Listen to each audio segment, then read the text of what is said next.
भर में लोगों से कहना चाहता हूं, कम मेक इन इंडिया।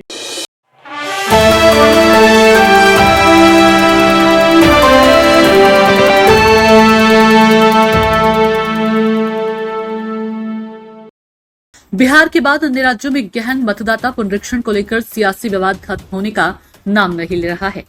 विपक्ष इसे लेकर लगातार मोदी सरकार और चुनाव आयोग का विरोध कर रहा है। इस बीच पश्चिम बंगाल की सीएम ममता बनर्जी ने खुले शब्दों में चेतावनी दी है। उन्होंने कोलकाता में तृणमूल कांग्रेस की छात्र शाखा की एक रैली को संबोधित करते हुए कहा कि वह किसी को भी लोगों का मताधिकार नहीं छीनने देंगी।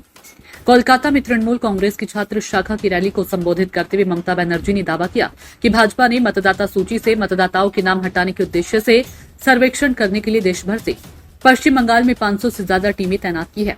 रैली में मौजूद लोगों को संबोधित करते हुए ममता बनर्जी ने कहा कि अब आपको खुद जांच करनी होगी कि आपका नाम अभी भी मतदाता सूची में है या कट गया है। उन्होंने आगे कहा कि जब तक मैं जिंदा हूं किसी को भी लोगों का मताधिकार नहीं छीनने दूंगी। सीएम बनर्जी ने आरोप लगाया कि चुनाव आयोग राज्य सरकार के अधिकारियों को धमका रहा है। उन्होंने दावा किया कि आयोग का अधिकार क्षेत्र केवल चुनाव के दौरान के 3 महीनों तक है, पूरे साल नहीं।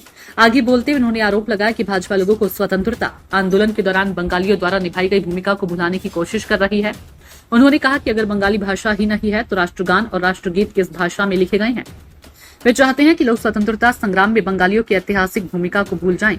हम इस भाषाई आतंक को बर्दाश्त नहीं करेंगे। ममता बनर्जी ने केंद्र सरकार को आड़े हाथों लेते हुए कहा कि जहां उनके प्रशासन ने कई सामाजिक कल्याणकारी पहल चलाई है तो वहीं केंद्र की भाजपा सरकार विकास के नाम पर भ्रष्टाचार में लिप्त है।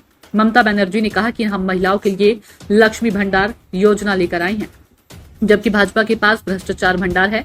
उन्होंने केंद्र पर भाई भतीजावाद करने का आरोप लगाते हुए कहा कि भाजपा सरकार देश को लूट रही है। ब्यूरो रिपोर्ट, नई दिल्ली।